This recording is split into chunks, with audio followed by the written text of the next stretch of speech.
What is up, ladies and gentlemen? Welcome back to FudgeMuppet. My name is Scott, and today I have for you a brand new Outer Worlds build, one that you guys have been asking for, the ultimate heavy weapons, heavy armor badass build, the Spartan. Many of you have requested a heavy weapons build, and well, we wanted to do it, but with a bit of a flavored spin, with inspirations from Warhammer 40k Space Marines and the Halo franchise, specifically the Super Soldier Spartans, even more specifically the Spartan 2s, like Master Chief or George from Halo Reach. Now, obviously, within the context of the Outer Worlds universe, this build isn't going to be a literal Spartan from Halo, but it's a big inspiration for the character, in terms of capturing that Super Soldier vibe.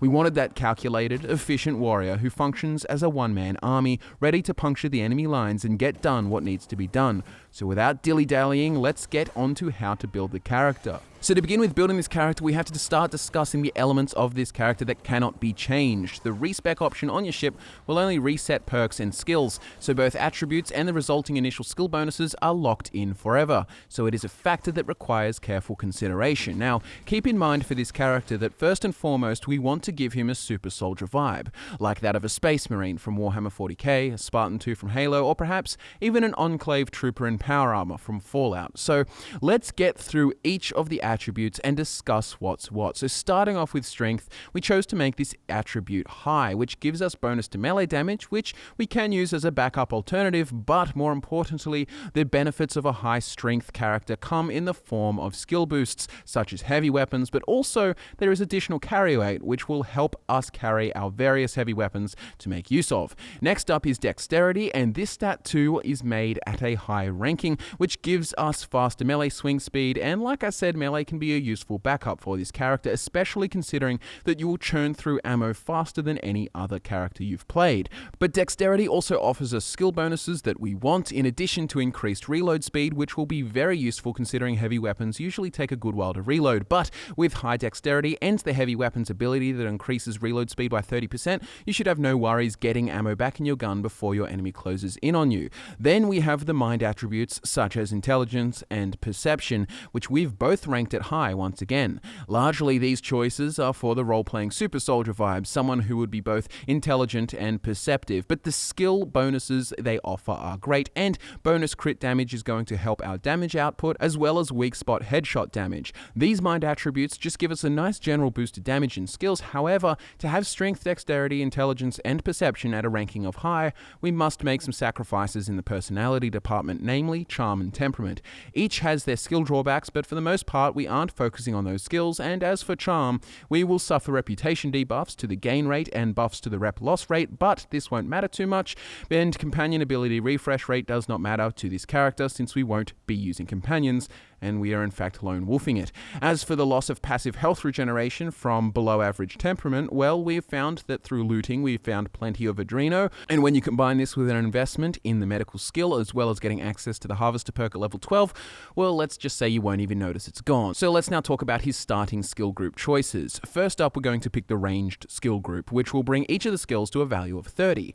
You may notice here that we have heavy weapons, handguns, and long guns all at a nice and balanced value, which means when we invest further, we will manage to get all three weapon skills to 50. What does this mean for us? Well, in the first portion of the game, you may notice that heavy weapons are much rarer to come by, and in addition, they burn through ammo at an accelerated rate, leading you to turn up empty occasionally. As a matter of fact, this is the only playthrough where I've actually needed to buy ammo, so having the ability to use long guns and handguns really well early on is a lifesaver, plus it also makes sense that a super soldier would be at the very least proficient with a wide range of weaponry. The next skill group we're going to invest in is tech, which includes medical, science, and engineering. The Spartan is well educated and knows how to operate, modify, and maintain all his weaponry, and in addition, he knows how to perform as a field medic.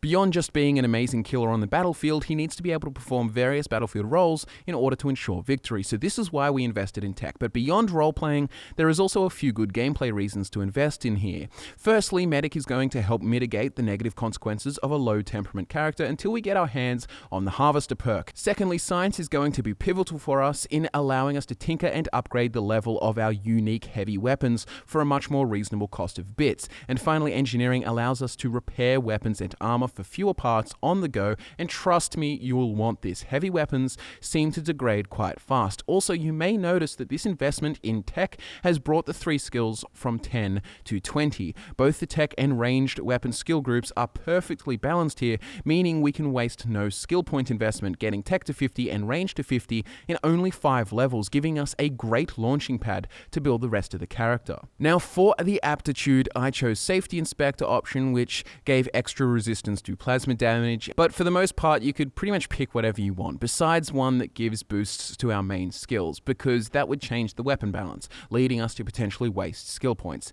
It's super nitpicky, but they aren't optimal choices. Pick an aim, make a face, and let's get into the playthrough. Okay, time to talk you through the skills in terms of progression as well as perks and flaws. So you start the game, do the mini tutorial, get to the unreliable, and achieve level 2. Now what? Well, we are going to be investing directly in tech first, bringing all 3 tech skills to 30, meaning we now have all our ranged weapon skills and tech skills at a very solid level. As for perks, I would pick either toughness to increase our base health, which can also help mitigate no health regen, or you could pick Lone Wolf, which increases our damage by 25% without companions, which we don't have. Ultimately, it comes down to preference, and whichever one you don't pick at level 2, I would then pick at level 4. Anyways, for level 3 and 4, I would spend 10 points in tech and 10 in ranged weapons, bringing them all up to 40 and unlocking their respective abilities. This way, as you make your way through the quests of the Emerald Vale, you should be able to use any weapon you like. You will want, however, to get your hands on the unique light machine gun called Old Reliable as soon as possible, because this will be a staple for a good first third to half of your game. As you can imagine, levels 5 and 6 will be spent moving the ranged and tech skills from 40 to 50, so when you hit level 7 and are about to head off to Groundbreaker, you'll be ready to start investing in singular skills, the first of which will be heavy weapons, bringing that to 60, getting access to the ability which increases heavy weapon reload speed by 30%. Now this is vital for quality life as a heavy weapons character, but where we go next might surprise you, because our sole job is to max out science. This is key, not because we use science weapons, but because A, it will give us the ability to reduce tinkering costs by 90%, allowing us cheap upgrades, and B, the science skill drastically increases plasma and shock damage, which will be the element of quite a few weapons we use. So, level 8, 9, 10, 11, and 12 will be spent getting science to 100. Here we will also get the Harvester perk, getting us health back on every kill. So we should also have some heavy armor by now, and if thanks to science 100 we can upgrade Old Reliable, and also the unique heavy weapon Montag, which we will have acquired on Groundbreaker from Macred, and ultimately this gives all our heavy weapons a much longer shelf life, and potentially you can keep these weapons indefinitely because we level them up through tinkering, though then again there are better late game choices which we'll discuss in the weapons section. Next priority is getting heavy weapons to 100 over the next 4 levels, which gives us access to the heavy weapon abilities at 80 and 100, which make critical hits ignore 100% of armor, and every critical hit increases the rate of fire by 30% for 3 seconds, allowing for some insane DPS stacks. And also consider 100 heavy weapons vastly increases critical chance. Next up, we have a wider variety of options. You see, by about level 16, the Spartan has all its foundations set, and the rest is icing on the cake. Personally, I chose to take medical to 60 for the ability and took engineering all the way to 100, which has various benefits such as chance to acquire mods when breaking down items and repairing items to pristine quality, but the final ability gives you 20% more damage against auto mechanicals. If you like, you can take the medical skill all the way to 100 as well, which gives you 20% more damage against human targets as well as massive inhaler boosts. You could also, if you like, invest in melee as a backup skill, but by this point in the game you have access to all the ammo you need, as well as a heavy weapon of every ammo type, so it's just not needed. But there you go, I think that about covers the skills and gives you a good idea about progression and leveling, but now let's talk perks. From tier 1, we have quite a few that I picked, but I would not necessarily deem all these as essential, but as a whole, the Outer Worlds doesn't have a whole lot of good perks, so you have plenty of perk points to spend on quality of life type bonuses. Hands down, the essential perks of tier 1 are toughness for the 50% increase to base health. You just can't miss this as a super soldier in the thick of it, and also Lone Wolf, offering this one-man army build a flat 25% bonus to all damage when you have no companions, which this character does not. Outside of these two, there aren't any essentials per se, but I do enjoy the movement speed ones and high maintenance, reducing the rate of weapon decay. This helped immensely from a convenience perspective, as did the a few bits more perk. As I mentioned before, this is the only build where I have seriously needed to buy ammo, and this perk doubles the amount you can buy, which is handy. Again, it's not necessary, but it offers quality of life benefits. Also, the character doesn't need to use time dilation much. It's much more of a lay on the trigger type versus a precision shot type of guy. As for tier 2, run and gun helps you maintain accuracy while using, which is decent for this character but not essential, and speed demon also increases movement speed and time dilation, which you can use more as an oh shit button to help you back up and fine tune your shots. But really, the only essential perk of tier 2 is the harvester perk, which gives you 15% health back per kill, and when you are doing your job right, you should have a constant fountain of youth replenishing your health bar as you mow down mountains of enemies with your heavy weaponry. From tier 3, armor master is the way to go as always, improving skill bonuses from armor and flat armor rating. We pretty much always recommend armor master because it's such a good all-rounder perk. As for flaws, we don't think they are needed, as is the case with most builds. Simply put, the drawbacks don't really have a good payoff because so many of the perks are lackluster. But now we've built the character in terms of attributes, skill progression, perks and such, it's time to talk companions. This section is easy peasy because we have none. For this character, we really wanted to capture the one-man army feel. You're a walking armored turret. We want you to feel like a space marine killing hordes of Tyranids when you are mowing down mantisaurs on Monarch, or want you to feel like Judge Dredd coming delivering justice upon marauders and criminals. See what I mean? That's why we chose to go with the one-man army, no companions route. More of a Rambo feel. But what does a one-man army have in his arsenal? It's time to discuss the Spartans' weapons and gear before we move on to the backstory and role-playing aspects. So let's start with the fundamentals. We got big heavy armor and big heavy weapons. Now, for the start of the game, and for reasons that will become clear in the role-playing section, I like to buy the Elite Space's Choice Heavy Armor from the vending machines on the landing pad. It's a solid set that is fully customizable and it looks really cool. The Heavy Marauder armor doesn't really fit the bill in terms of aesthetics. I mentioned earlier that you'll want to prioritize the acquisition of the unique light machine gun in Emerald Vale called Old Reliable, and this should become your staple weapon for the early portions of your playthrough. Once you get to Groundbreaker, you do the quest that involves killing Macred in return for bounty, and this will gain you access to a heavy weapon called Montag from his corpse. A very useful shot cannon type weapon that shoots plasma, a lock-on flamethrower as the description calls it. Anyways, it's a fantastic early game close range heavy weapon, but of course, this stuff won't last you forever. I mean, you can through tinkering, but in my opinion, the cost doesn't become worth it because there are better mid-game options. But let's talk about the good gear that we aim to get. I do just want to throw a disclaimer out here that you can use any heavy weapon you like. Your character is geared for it, but the following are my favorites. First up, we have the Light Machine Gun Mark II with mods that increase critical damage by 25% and magazine size by 50%. This is the more boring but effective staple of the build, especially useful for encounters with plasma-resistant enemies, and it uses light ammo. The key here is to have a heavy weapon for each of the ammo types, ensuring we always have a gun to fire. Our second choice is the unique heavy machine gun called Raptor Don't, which also has plasma damage, which is further enhanced by our 100 science skill. This uses heavy ammo, and for our energy ammo option, which is also our close range option, we have the MSI Salt Tuner Sierra, which is a unique flamethrower, so more plasma damage, perfect for melting the faces of marauders. But what about armor? Well, ultimately, the unique MSI Elite armor set is great for this build. It's big, blue, and heavy. It increases ranged weapon skills by +5, +10 with Armor Master, giving us a total of 110 heavy weapon skill, and the helmet reduces our ranged weapon spread by 10%, giving us better accuracy with our giant turrets. Now, I will say that this is honestly an option. I think you can use any of the corporate elite armors as long as it looks powerful, thick, and sleek. I can see how it may be preferential for the freedom of mod choices. Remember to use tinkering to ensure these weapons and armor pieces remain up to date with the level of enemies you are facing, but I think that about covers it all in terms of weapons and gear.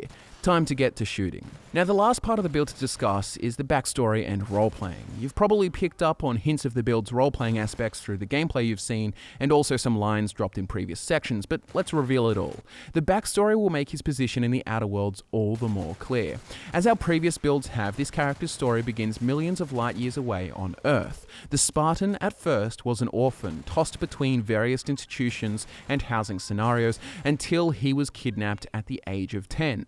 His kidnappers belonged to a shadowy corporate branch of a pharmaceutical company called Mjolnir. Specifically, this branch was codenamed Valkyrie, and they specialized in biomodifications, essentially the transformation of humans on a genetic and chemical level. The Spartan was the first successful implementation of a new procedure that created them super soldiers. You see, the company Mjolnir was engaged in a long-running corporate war with the Olympus Corporation. In most countries, this war was waged with papers and legal action, but due to gaps and loopholes in certain national and global laws, an all-out violent war could be waged at the cross-section of southern Russia, eastern Kazakhstan, western Mongolia, and northern China.